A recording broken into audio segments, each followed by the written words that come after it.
Hari ini kita mau ke dinas diantar Pak Kuri.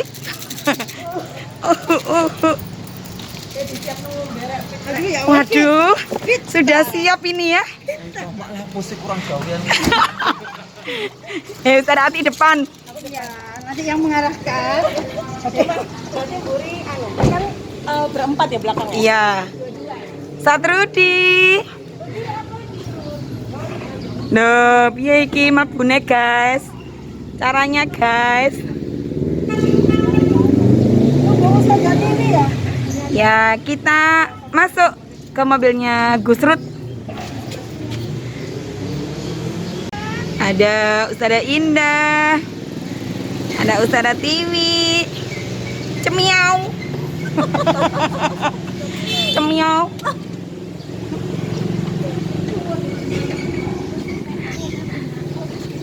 Iki apa nutupnya, guys? Sekarang. Oke. Ini terlalu tegak. Ini apa caranya? Oke, siap. Kita nggak nyari, guys. Ojo ditabrak ngarepe, guys. Gak. Mundur. Yo mak frame iki. Apa kok wis ngono. Jangan lupa jendelanya dibuka dulu. Oh iya, untuk mengeluarkan udara yang di dalam. Kalau AC nyala itu harus dikeluarkan dulu udaranya. Katanya Satrudi itu kalau kita makan lali guys, nanti kita capico. Oh, of course itu wajib ya. Diulangi lagi. Pak Bos satu ini. Kemana nanti habis ini? Bakso, guys. Besar gitu loh. Mendem oyen. Enak itu. Ngacir, guys. Berarti menunya Tak laporkan Pak Naryo nanti ya. Ngacir, Mas. Ngacir. Makanan-makanan apa gitu loh. Aku biasanya kalau beli mie Alfa terus minumnya di situ kan kerjasama sama mie Alfa. iya. Ini liwat Jaksa Agung ae yo. Lek kok iki gak infeksi aku ngono. Temen nanti buka. Aku beberapa kali iki lalu. Terus tak wara hati-hati. Ada. Apa arek sampe ono kapan dan yo takok. Oh, nang nitrogen sini ta, Bang. Iya. Apa kok? Tumpah ban ngarep. Oh. Ketika aku gurung. Wis. Diumpat terus. Kumpul terus. Setiap Gak iso ngomong dhewe ta. Gak iso ngomong dhewe ta. Iso tang model. Beda cobaan. Gak iso sih. Sebulan. Paling iku bae.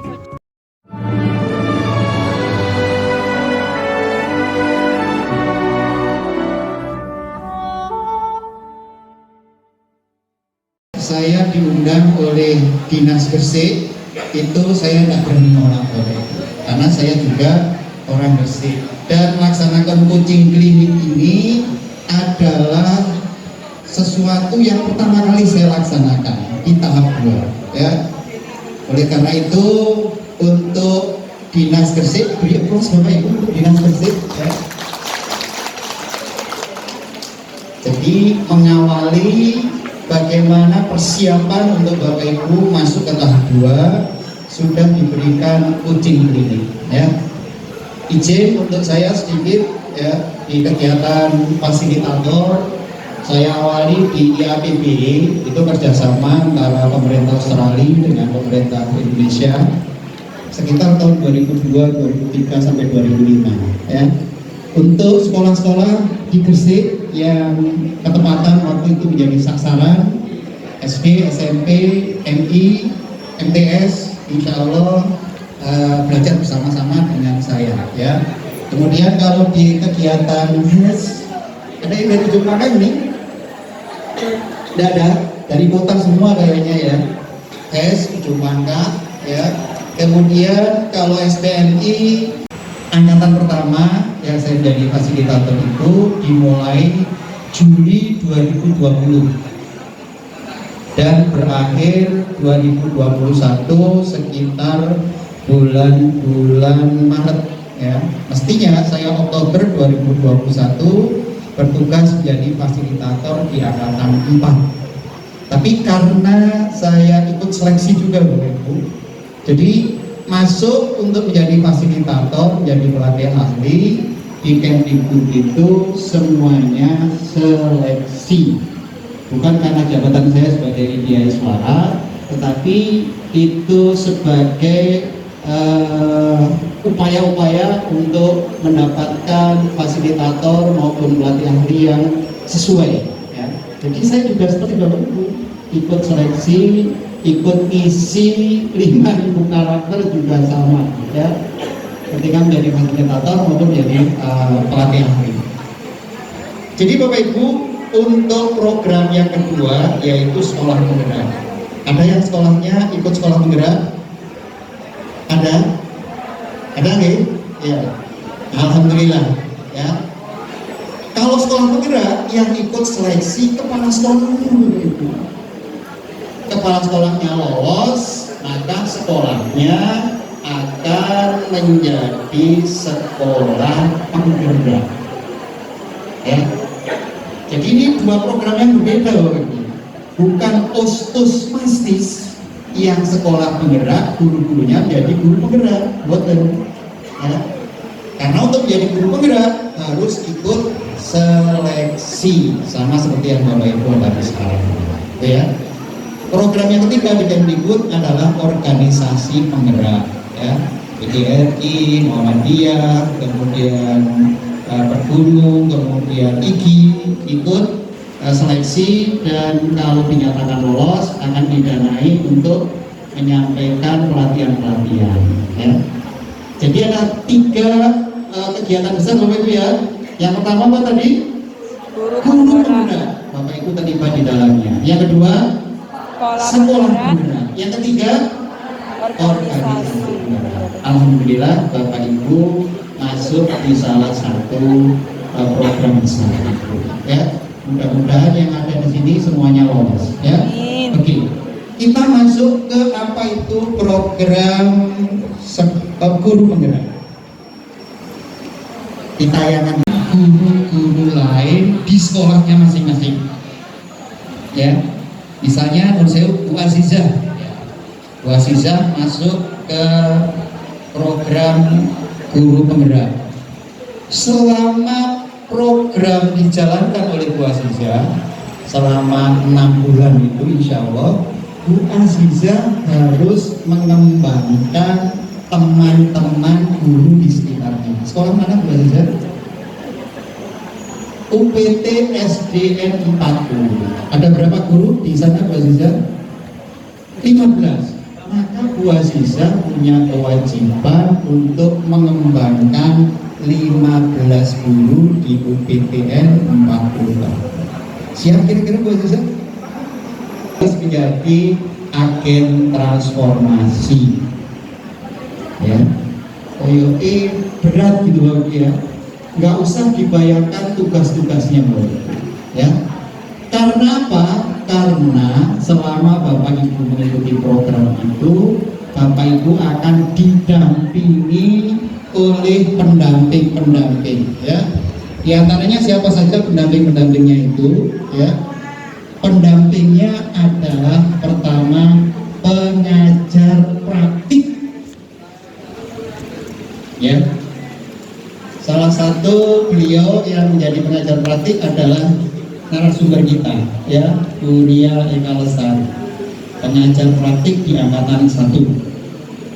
Beliau selama bertugas nanti mungkin akan menceritakan bagaimana, ya. Tapi dari fungsi dan tugas beliau, pertama mendampingi guru-guru penggerak, misalnya Bu Azizah tadi itu selama proses 6 bulan. Didampingi apa saja pendampingannya? Mulai dari menyusun LKP, ya. Mulai dari misalnya melaksanakan pembelajaran berdiferensiasi, ya. Didampingi terus Bapak Ibu. Melaksanakan pembelajaran di kelas juga didampingi, ya. Jadi nggak usah khawatir, ada pendamping yang namanya pengajar praktik. Tiap bulan diajak lokakarya, didampingi juga oleh pengajar praktik, ya. Jadi nanti Bapak Ibu nggak usah khawatir, selama 6 bulan itu setiap bulan ada kegiatan lokal karya dan pendampingnya adalah pengajar praktik. Tidak cukup itu saja Bapak Ibu, yang pendamping berikutnya adalah fasilitator. Ya, saya kebetulan di angkatan 1 menjadi fasilitator. Saya mendampingi teman-teman guru penggerak tersebut untuk memahami konsep-konsep secara daring. Jadi kalau pengajar praktik tadi secara luring, kalau fasilitator secara daring. Kebetulan untuk dampingan saya itu ada di Kabupaten Indi, NTT, ya. Jadi selama kalau angkatan 1 9 bulan saya berinteraksi dengan beliau-beliau guru-guru yang terus semangat selama 9 bulan, ya. Mendampingi ketika guru-guru itu membuat tugas-tugas yang tadi dibersamai oleh Bu Tani untuk diupload di LMS, ya. Di LMS saya cek, alhamdulillah sudah bagus, saya berikan penguatan, tindak lanjut dan seterusnya. Kalau misalnya belum bagus, ya saya berikan jalan keluar solusinya. Oh, kalau gitu ditambah seperti ini bagaimana, ya? Oleh dinas misalnya, seperti hari ini, boleh guru penggerak itu menjadi instruktur. Contohnya ya Bu Lia Lestari ini, ya, beliau diminta menjadi instruktur di pelatihan-pelatihan guru seperti sesi pagi ini. Jadi Bapak Ibu, mudah-mudahan dengan 3 iming-iming ini, 3 motivasi ini, yaitu sebagai kepala sekolah, pengawas maupun instruktur, Bapak Ibu tambah semangat. Tambah semangat Bapak Ibu? Tambah semangat. Alhamdulillah. Tepuk tangan untuk semangatnya Bapak Ibu. Yang di belakang kayaknya tepuk tangannya masih belum ikhlas Bapak Ibu, ya. Nanti akan kita coba tepuk semangat dan tepuk ikhlasnya Bapak Ibu, ya. Bapak Ibu yang saya hormati, selama mengikuti kegiatan program guru penggerak itu ada paket-paket modul yang akan Bapak Ibu pelajari, ya. Yang pertama adalah paket modul 1. Itu ingin merubah mindset dari Bapak Ibu semuanya. Bapak Ibu akan mencoba mencermati paradigma dari Ki Hajar Dewantoro. Di Ki Hajar Dewantoro itu yang Bapak Ibu kenal kan Tukuri Handayani itu lagi, ya. Iya, betul sekali. Memang itu salah satu pemikiran beliau, ya. Tetapi yang penting lagi itu adalah terkait memuliakan murid. Jadi pembelajaran yang sekarang itu harapannya murid dimuliakan. Maksudnya dimuliakan seperti apa? Kalau murid jenengan itu misalnya di kelas itu sukanya jalan-jalan literan gitu ya, jangan-jangan murid itu memang punya gaya belajar kinestetik, sukanya jalan-jalan gitu ya. Maka murid yang seperti itu harus difasilitasi, ya. Satu, saya ngomong masih di tahap 1 ini, boleh nggak menurut Bapak Ibu? Nggak boleh taruh menurut Ki Hajar Dewantoro Bapak Ibu. Kalau menurut Ki Hajar Dewantoro, Bapak Ibu itu sudah di tahap 1. Oh. Ya, sampai seperti ini loh Bapak Ibu, ngomong ke murid-murid nanti harus diperhatikan, ya. Jadi tidak boleh menjas murid kita itu, kamu nggak bisa, nggak boleh seperti itu. Kamu masih tahap 1, nggak boleh seperti itu, ya. Jadi memuliakan murid tadi sampai saat ini. Bapak Ibu sekarang alhamdulillah sudah ada di tahap 1, ya. Itu akan lebih menenangkan daripada sampai masih tahap 1. Betul kan? Jadi Bapak Ibu alhamdulillah sudah ada di tahap 1. Nah, itu sudah lulus tanya untuk menjadi guru penggerak, ya. Alhamdulillah dari tahap 1, nanti lolos insya Allah pengumuman tanggal berapa Bapak Ibu? Untuk yang guru penggerak tanggal 25 sampai 30. Tolong nanti dipantengi SIM PKB-nya tanggal 25 sampai 30. Lolos Bapak Ibu akan masuk ke tahap 2. Tahap 2 apa? Nanti akan kita cermati dan praktekkan setelah ini, ya. Setelah itu Bapak Ibu dinyatakan lulus dan nanti diundang secara daring untuk orientasi persiapan pendidikan selama 6 bulan itu, ya. Selanjutnya Bapak Ibu akan melaksanakan ada lokakarya 0, Bapak Ibu. Lokakarya 0 ini dilaksanakan di hotel. Jadi setelah dinyatakan lulus, nanti kemudian diundang ikut lokakarya, ya. Lokakarya 0 ya. Ya, lokakarya 0. Baru kemudian mempelajari paket modul 1 bulan diundang lagi lokakarya, ya. Selama mempelajari modul 1 tadi itu selalu didampingi oleh siapa Bapak Ibu? Oleh fasilitator, oleh pengajar praktik dan oleh instruktur, ya. Setelah itu dilaksanakan lokakarya kedua, lokakarya ketiga sampai lokakarya ke-7, ya. Lokakarya ke-7 ini ada aktivitas apa, Saudara? Lokakarya ke-7 panen hasil belajar, panen raya, ya.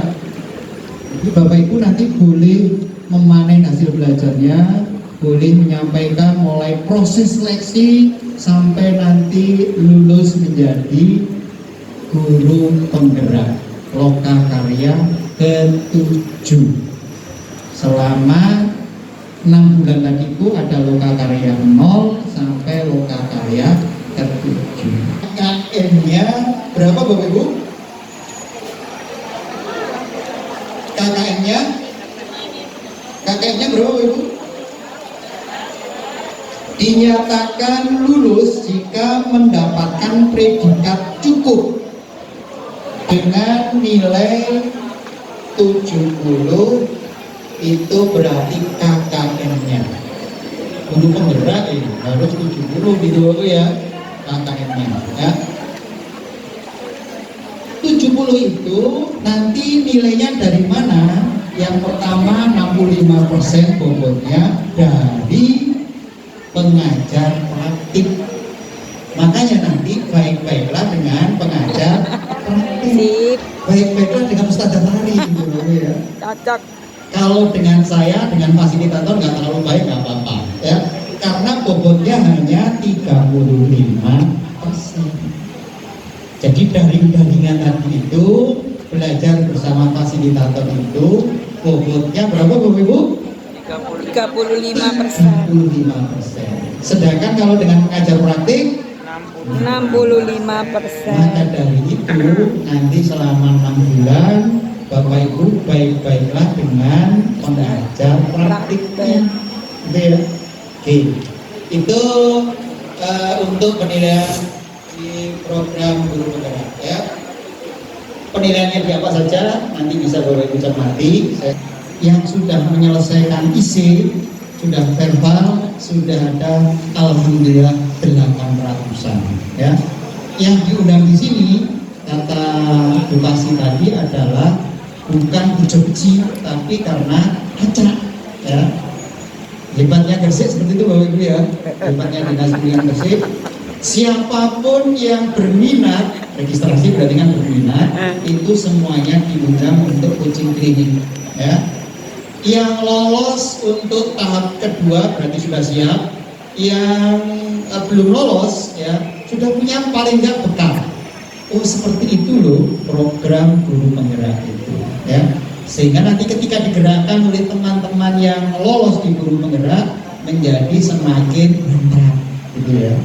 Maka dari itu alhamdulillah untuk Gresik itu diundang semua yang sudah registrasi secara acak, ya.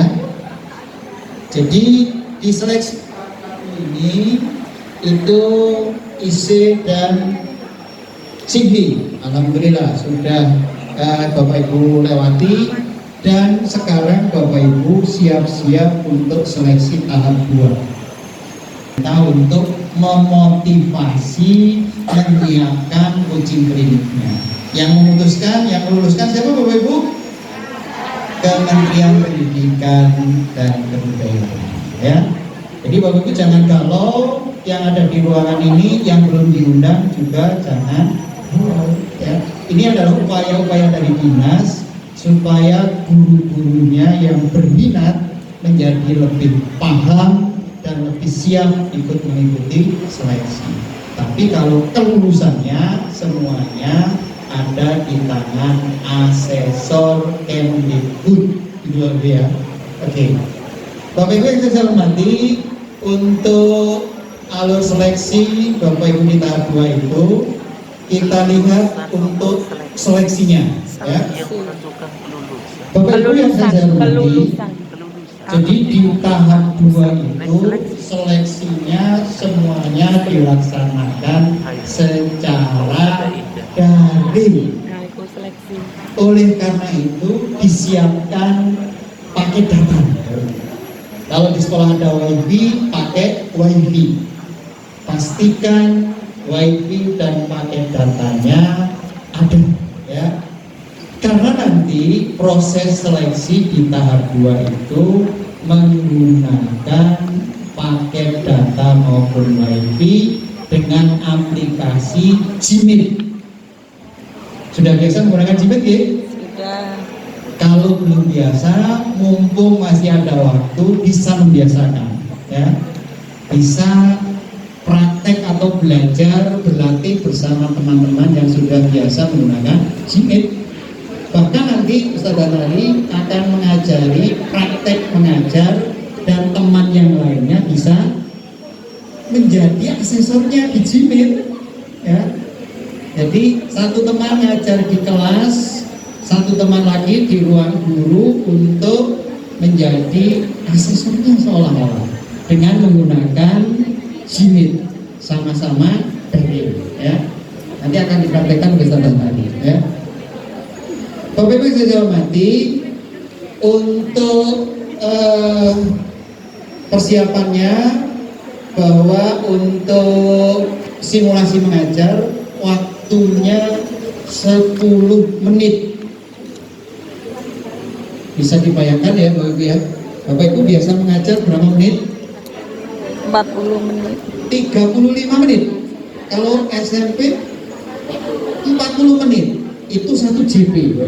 Kalau 2 JP berarti 40. Sekarang diminta simulasi berapa menit? 10 menit. Ini perlu latihan Bapak Ibu.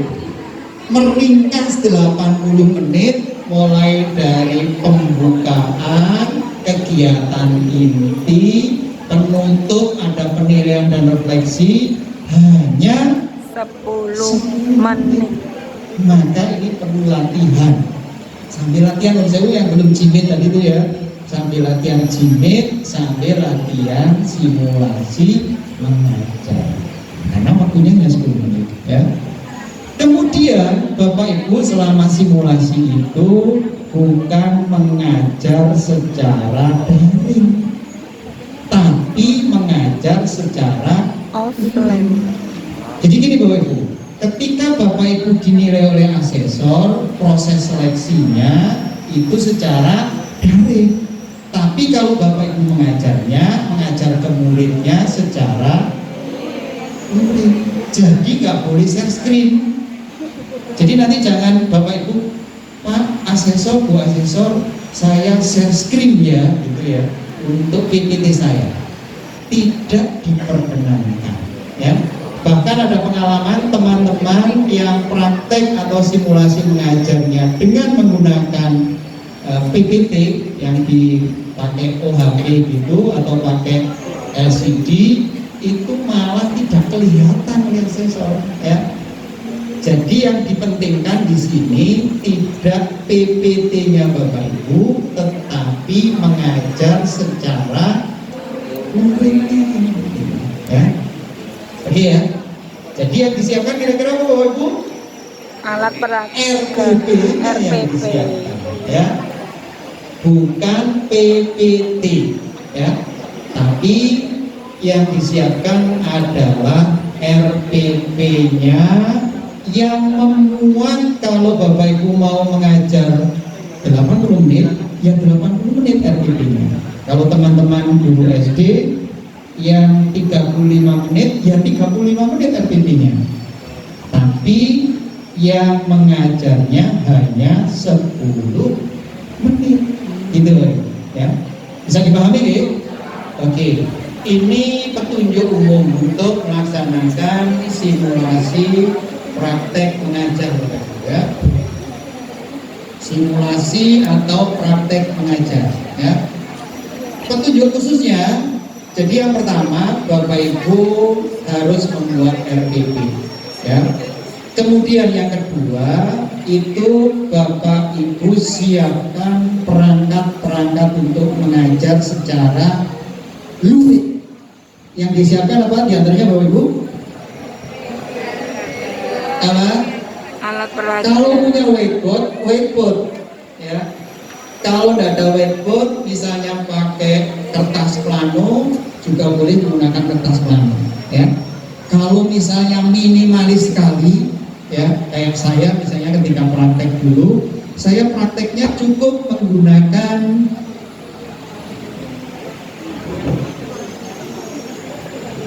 meja kursi seperti ini Bapak Ibu.